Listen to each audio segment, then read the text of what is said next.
Greetings and welcome. I'm KatherineOfSky, the Belt Diva. So last time we worked on optimizing the furnace setups, at least to increase production of iron just a teeny little bit. And now we are faced with just making enough pump jacks to get through to making a large enough patch to cover this oil field right here. Want to have enough machinery to get there. I'm going to start, I think this episode, we're going to set up a little bit of an oil refinery here. Possibly, or maybe just under the coal patches. That seems okay. And then work on building a train track here, because that is a long way to go for oil. So let me first just clear this area real quick of trees. Okay, there we go. Looks like that upgraded grenade damage I researched now allows only to have 2 grenades thrown instead of 3, which is a nice little upgrade. Much better than chopping them all down. Okay, so I'm just going to extend this by one time here. And I think I can just do this 1, 2, 3.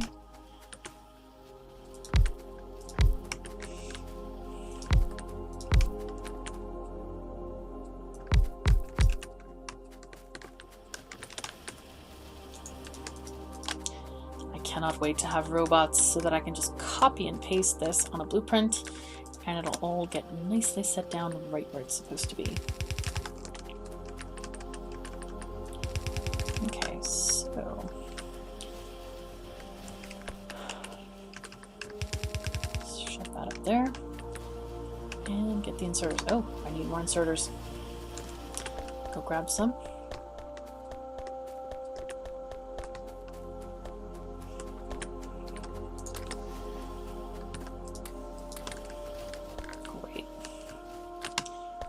I'm going to need a few more belts.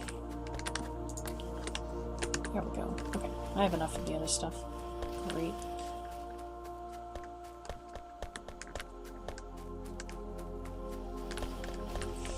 Okay, and I should start implementing my other plan, which is this.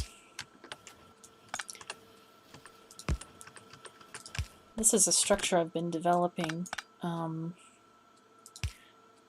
for building a high capacity column of green circuits. Basically, it allows for a huge number of green circuit machines to output onto the central belt, and it works by diverting their product down to the side belts there. Oh wow, that seems inconvenient. Whatever happened just here. In its full and glorious... Oh, wow. This is a very big mistake. Oh, dear, oh, dear. Ha!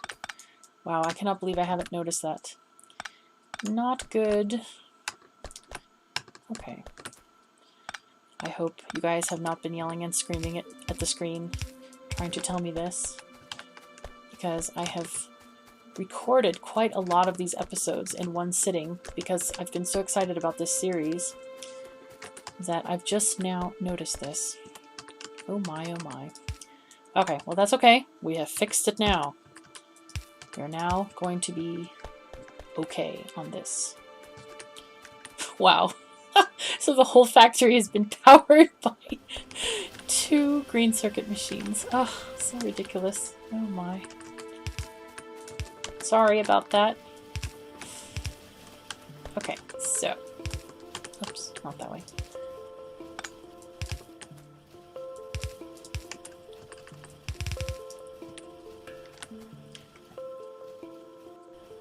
Okay, so now let's see how far these cover. Oh, not quite enough. But this will work for here because these need a double red. There we go. Don't need these any longer. Great. Just a regular power pole for these. Let's get some concrete going on.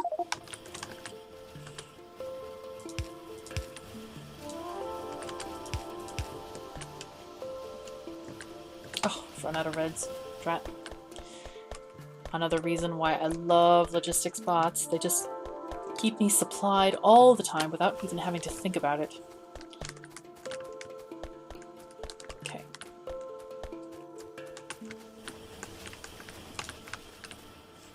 Okay, so these need these in. And that goes out. Right. So I'm gonna use this for here and that for there. Life is okay. Great.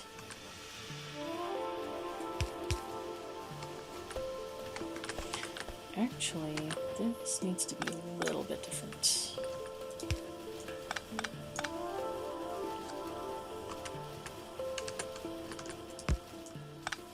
There we go. That's better. We need to have 3 continuous lanes going the whole way.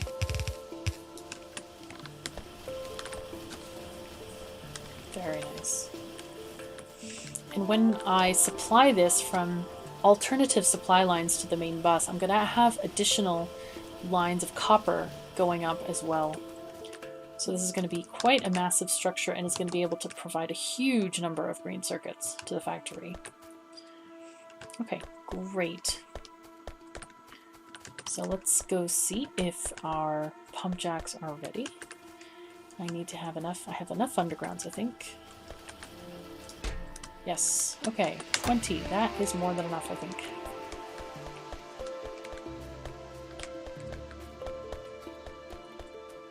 Let's go and get this sorted.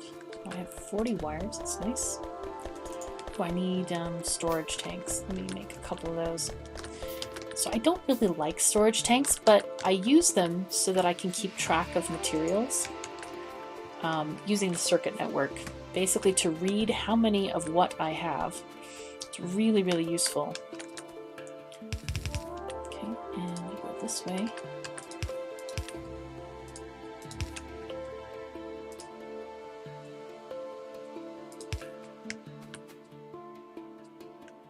That doesn't reach. Okay, no matter.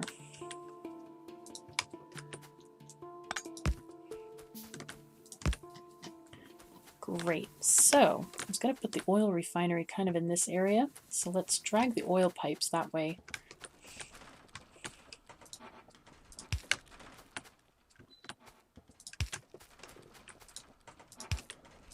Put a lamp over here real quick, so we have some kind of light going on. This is another wonderful quality of life change in 0.13. Of course, carried through to 0.14, which this series is taped in, or recorded in, I should say. Taped. What a silly word.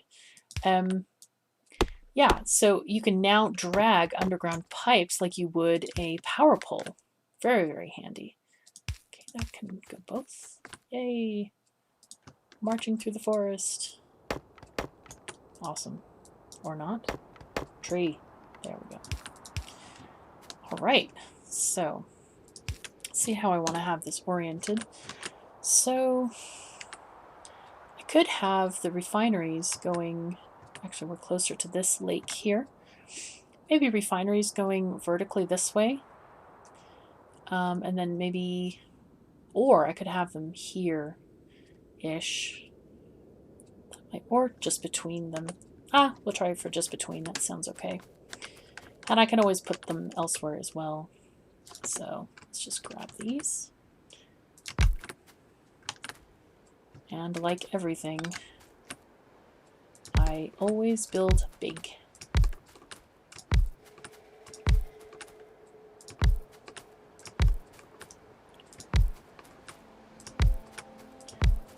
All right, great. So these are going to be this.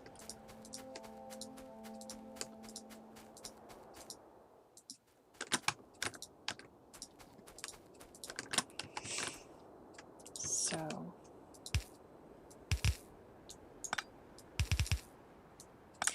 these are extremely handy to do when you have robots because there's a lot of piping going on.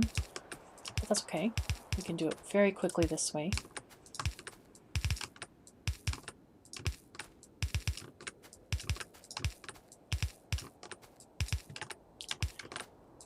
what I'm doing with the pipes now is making them different lengths so that they connect on different columns. If you think of the ground as a grid, they will each connect to each other via different columns.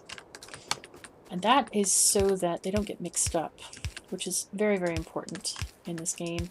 You cannot mix fluids because the fluids will not be happy, and your production will not function correctly if it doesn't have the correct products going into the chemical plants.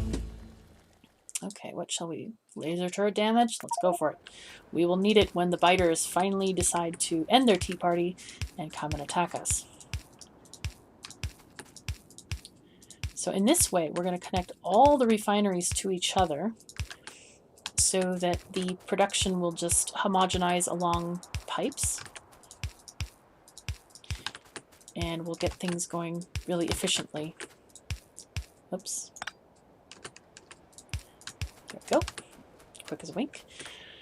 So, I think, if I remember correctly, water goes on the left side of these, I hope, maybe. I know it's opposite to the chemical plants, but I cannot remember. It has to do with when you get advanced oil processing and cracking becomes available. You can shove some water in the refineries to produce more petroleum, and in chemical plants to crack heavier weight oils into lighter ones. They'll just go with, we think it's in the left one. And basically I'm making two separate pipe networks for these things. And I will connect one to the oil that is coming from those 3 pump jacks. And by the way, this is serious overkill for 3 pump jacks. You probably need less than 1 refinery to do those 3. However, I'm thinking long term here. And it's always nicer just to set things up all at once instead of coming back to it and coming back to it and just messing about that way. So that's what I'm aiming for here, is just setting it up one time and calling it good until we have a massive amount of refining that needs to be done. Okay, I'm going to put power poles in the center here. And this is going to go to water. So I'm just going to drag this down to the lake. Oh, whoops. That tree just had to be in the way. Sneaky thing. Oops. Okay. No worries. There we go. Okay, that's our little lake. I might just go all the way to the bottom. Oh my, this is a disaster of trees here. Okay. Might just not click and drag just till I get to clear ground. Okay, that looks like a pretty decent distance. So normally, unless you have a huge amount of production, you only need 1 offshore pump to feed like a very large amount of cracking plants and refineries. I have reached that limit in some of my playthroughs, but for the vast majority of the time you just need 1. So I'm putting 1, and it's not going to function right now because, as I said, I don't have the research. It is the very first thing I will research when I get Blue Science, because it's imperative to crack the oil before it just builds up into a mess of things. Okay, let me just connect this with these long-range poles to some power. There we go. All right, so now we have stuff, and it is processing. Excellent. So, next thing I'm going to do is set up tanks for the products. Now, the most important thing in setting up a refining area is to leave space. You must leave space. So, I'm going to endeavor to do that to the best of my ability. Oops, we need to actually make this closer. And I like to have kind of a mini bus of products on the side so that I can access them in different ways. So for example, when I want to make flamethrower ammo, I can actually put that production over here instead of cluttering my main production of that. So I'm going to have, firstly, we're going to do a tank of heavy oil right here. Or actually, let me just move that slightly. Move it down a couple of spaces. Just one space should be enough. Just in case I ever want to put a pump in there, I will have the space to do so. So this is going to start filling up with heavy oil, as you can see on the right, or if the research wouldn't interrupt. There we go. And I'm going to use tanks basically to control production. Once I get them all set up, I'm going to connect them with wires so that they can be read, so that their contents are read by the system, and it can control what gets cracked, what gets put into lubricant production, and so on and so forth. So that's the most important thing you build with heavy oil is lubricant production, which I'm going to set up right now. Okay, I'm going to set this up. Maybe I like to leave space, must leave space.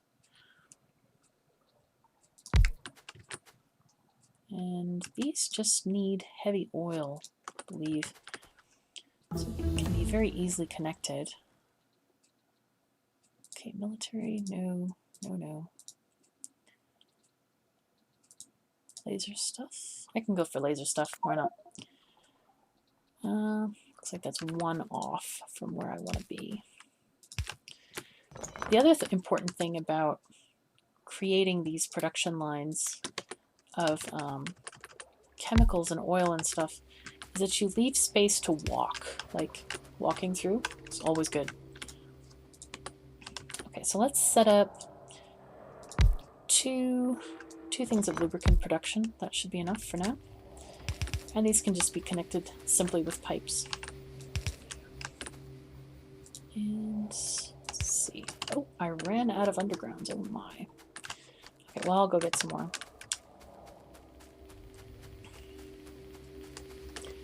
That's really working a treat. Very nice. And I'll also need to bring lubricant back to the main factory via pipes. It'll be really cool in 0.15 when we have universal barreling. That may help with transporting fluids over long distances. Because right now, currently, you can only transport anything but regular oil only via pipes. You can only barrel oil. And that's a very efficient way to take it long distances. Okay, so I need pipes. They live up here. Let's go get some. This is the only bad thing about having so many labs, is that you keep getting interrupted by the research. Okay, so do I have any locomotives? I probably do, but I forgot to put a space to store them in. Okay, I'll have to be very sneaky and do something I don't normally do because I'm not a fan of this, but it will work. We will put the box outside the thing, because I really do not want to move all of this stuff. No way. Maybe when I get robots, perhaps, but right now, forget it. Alright, more pipes to ground, and I'll get more regular pipes as well, so that I can make some on the fly if I want to. I think I'll put those stone bricks away too, because I don't need quite that many. Or I'll shove them in the other thing too. We probably have too many. Okay, that box is too small. I think it's a wooden box. There we go. Let me just limit that so I can always shove in some excess. And let's go visit the iron ore to drop off this. Excellent. So cool things are happening. All right. Well, that's all the time we have for today, alas. Let me just do this research. But thank you so much for joining me. I'm KatherineOfSky. Take care of yourselves and each other. See you next time.